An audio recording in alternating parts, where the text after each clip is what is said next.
Hey everybody, welcome back to my channel and welcome to the next episode of Are You Afraid of the Dark? I am recording this straight after recording the last episode, The Tale of the Sorcerer's Apprentice, for a couple of reasons. One, my schedule is kind of busy as of tomorrow, so I wanted to kind of record a couple in advance. Just to give me some time to edit rather than having weeks where there's no episodes. And also because growing up, this episode was probably one of my least favourites of the entire show. Do you know, like when you've watched a show years ago, and even though there's lots of episodes that I have no memory of from the episode titles, there's some like Laughing in the Dark that really stick in my mind, or have done for so many years. And there are some that have surprised me, like Lonely Ghost, for example. I never used to like, really enjoyed it this time round. Jake and the Leprechaun, which is this episode, to be honest, I hated growing up. It was my least favourite of the entire show, and it stuck in my mind vividly. Not all the specifics of it, but just the general episode because of how much I disliked it. Now, I'm praying that I watch it again with around 20 years difference between the last time I watched it, and have a fresh insight, fresh eyes, and be able to appreciate it on a different level. But I guess I wanted to watch it straight away because I knew that if I waited a week until it's due to kind of release the next episode, I would probably find an excuse to keep putting it off because I knew that I didn't want to watch this episode particularly. But I am praying and hoping that I'll just appreciate it on a different level. I don't know, because like The Hungry Hounds, for example, was also one of my least favourite ones, and still is one of my least favourite ones, but I did enjoy it. There was elements of it that I did quite enjoy. So I'm excited and nervous and scared to see what this episode brings. Because I also kind of feel like this is quite a commonly unpopular episode, but I don't know. Please let me know down below what your opinions are of this one, because I am intrigued to see. And yeah, let's jump into Jake and the Leprechaun and hopefully enjoy it more than I used to. Oh, I also forgot to say that as this is an episode that I remember really disliking, and I'm still waiting for Eric to tell a story, I am really scared that this is going to be Eric's one, because I've been waiting so long for him to tell a story. I don't want the one that he tells to be a terrible one, but we'll see. I guess everybody knows that Frank was supposed to tell tonight's story, but we have an unusual situation, and he's agreed to pass the bag to Eric. Eric. Oh, Eric. Oh, dear. My grandfather died this week. Oh. He was from Ireland, and Sad. he used to tell these neat stories from Era. That makes me feel really bad for shitting on this episode before I even watched it. What is a leprechaun? Well, they're kind of like little old men, and they make shoes. And they dress all in green, and they wear strange little hats like this one. How'd your grandfather get the hat? Well, he said he got it in a trade. If a person offers a pixie a trade, they can't refuse no matter how bad a deal it is. All you have to do is say mine be yours, and yours be mine. This was one of Pop-Up's favorite stories, so I'm gonna try to tell it the way he did. Oh. Submitted for the approval of the Midnight Society. I call this story The Tale of Jake and the Leprechaun. What I will say is that it's nice to see Eric have some humanity. He's normally like the jokester, playing pranks and a bit making shitty comments. So it was actually really sweet to see a nicer side to him, actually. I will give it that.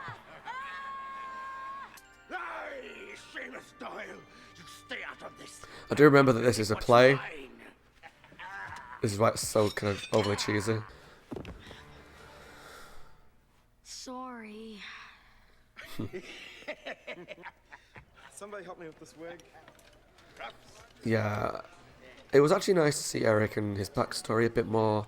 I like it when we do learn more about the Midnight Society and a bit more about their lives apart from around the campfire, you know. I need me tea. From the back, she looks like Cousin Beth. Just the thing. Maybe it's just the ginger hair. His own recipe. He says it helps him be creative. It must work. It's brilliant. Something's in the Without tea. me, I'm not doing so hot.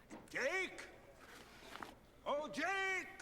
Thanks, Lucy. He looks like a drunk. I know he's not, I don't think. But yeah, he looks like a drunk person. Jake Miller. I feel inspired. Anybody here? Yeah, that actor, I recognise him. I'm going to have to look it up because I'm sure he's done quite a bit when he's older. Whoa. You're Rude. looking at me like I was a saint, but heed me words. You're the one who has the glamour. Sean O'Shane's the name. Remember it. You might be needing me. A stereotypical Irish name. Sean O'Shane.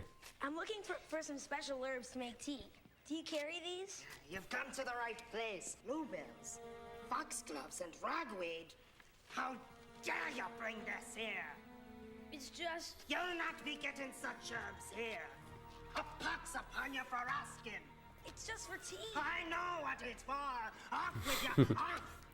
Kind of proof that whatever that actor dude is drinking, can't remember what his name is something really bad, like a spell or a potion of some sort. And this dude knows. Take his soul and grind it whole, and eat it with the fish. Oh my god. Boy, be mine for all of time.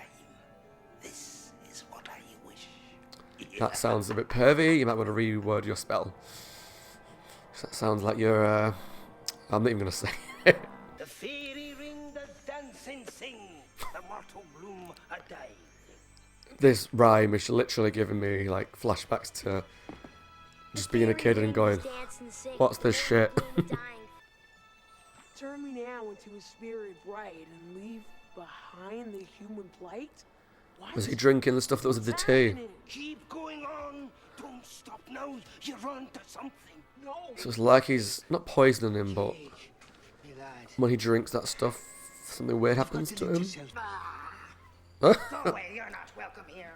Why was he still in his I need head? to know about those herbs. Yeah, I am sure you do, Krista. Leave me be. Please. Why is the point of that offence? Taking me for a fool.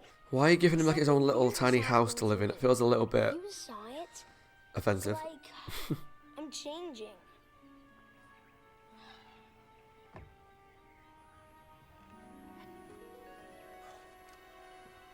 So get on with it. Okay. What is this room? I'm in this play. Last time my voice even changed. It was scary. Aaron said that Aaron. he's a leprechaun. He told me it was because I had the glamour.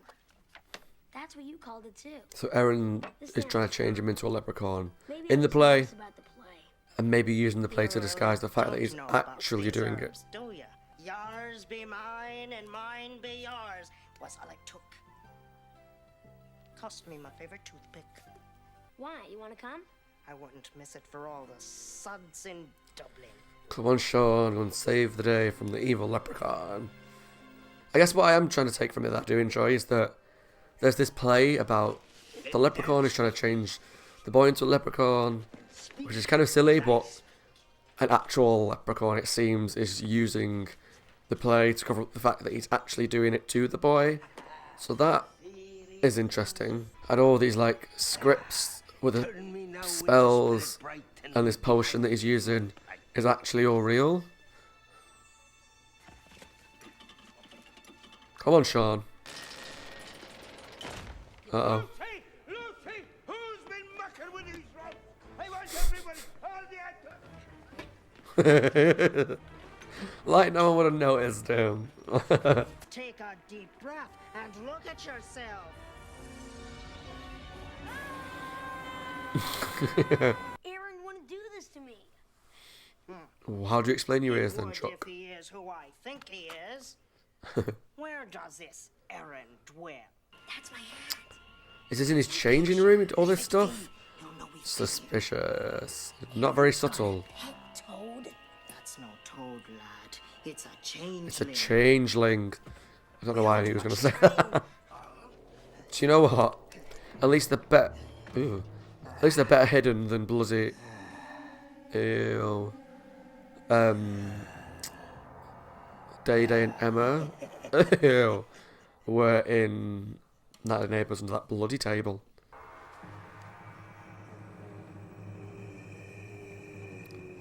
So leprechauns in this universe are not cute little Irish guys that do a little jig. They're fucking hairy, scary bastards. Aaron's a banshee. Aye, the cruelest of all the pixies. A banshee? They drink the tea of bluebells, foxgloves, and ragweed. Oh. That's why I So he's thought not a you leprechaun. were the one who wanted the herbs. You can beat him at his own game. I figured that's why he was stealing the powdery stuff to try and basically reverse the spell somehow. Swallow this. Forget Oh! We don't have time, Jake. Fearless? I don't want to see this. Oh god, I got chills. Good. I hate spiders. Where's the boat bag? Just imagine if you Now like are these? chew them, they'd pop. Rowan tree, red thread. Understand? Then let the angels be with you, lad. I've got to say, Sean's probably one of the best parts of this episode. I find him quite likable as a character. He's funny. Oh, he's realised something's Turn wrong. me now into spirit bright and leave behind the human plight. Who have you been talking to, boy? I lost his gaze.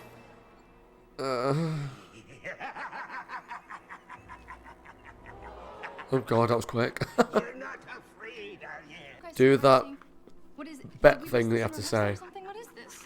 You're all right. Poor woman. Hello, Gort. Or is it... Sean. Sure, no I love him. Gort, still up to your same old tricks. because all tricks still work.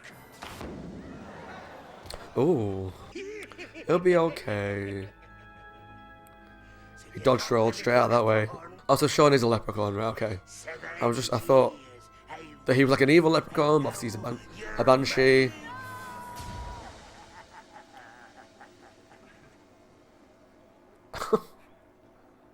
So he's a toad now, okay? Is this gonna have like a really dark ending again? Like, which one was it? At the dark ending, Super Specs. Right yard, Gort. He is yours. And this is mine. Is that a snake? Oh, it's a tail.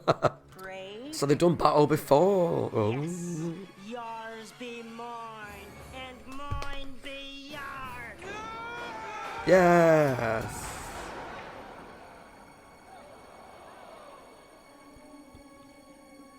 Turn to the human race. What happened? You free lad. You beat the banshee. I mean, if you're in the audience watching that, that would be really cool to see, because visually it was cool. But yeah, if I was in the audience, I'd have loved that. Will o' the Wisp was never performed again. And that one, Papa, Okay. was for you.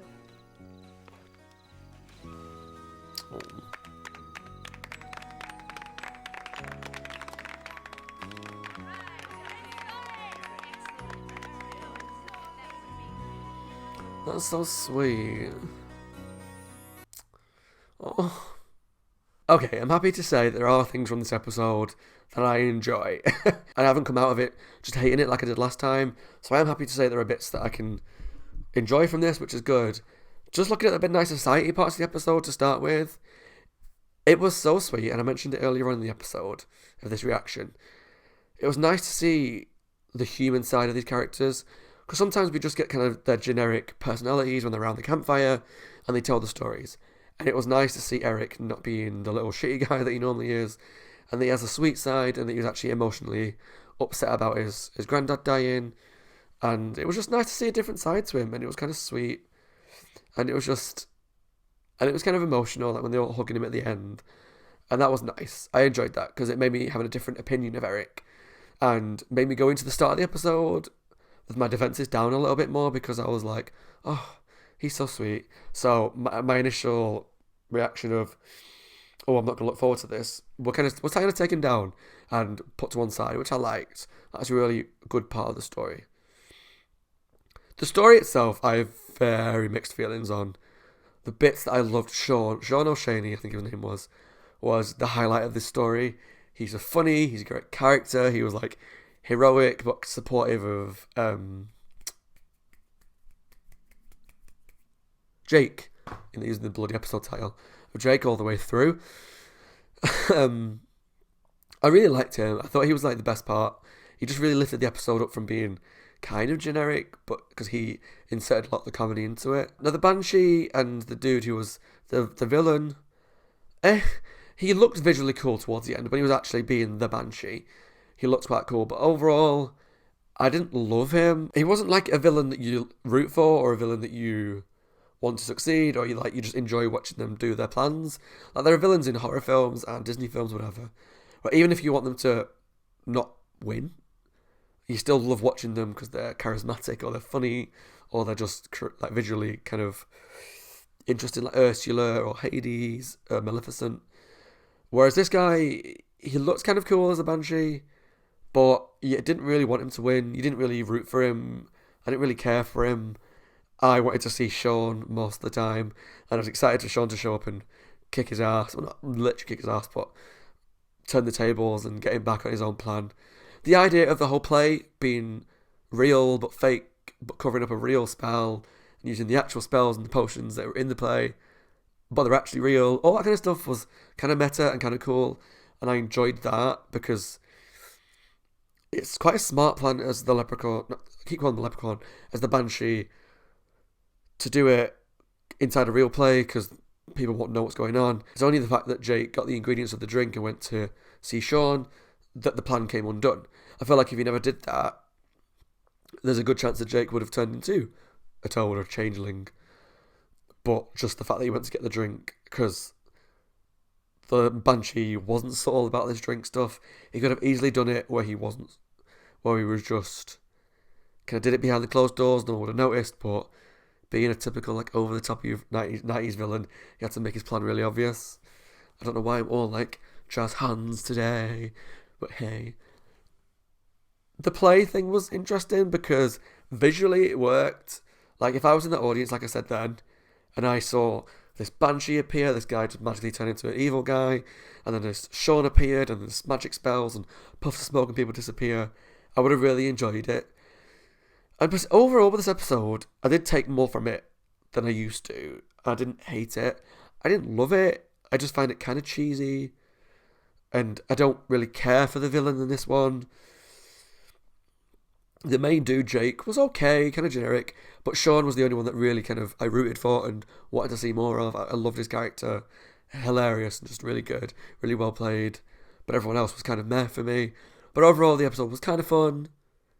Just a very kind of generic episode. For me personally, I apologise if you have a different opinion, but please let me know down below if you disagree or if you agree with me.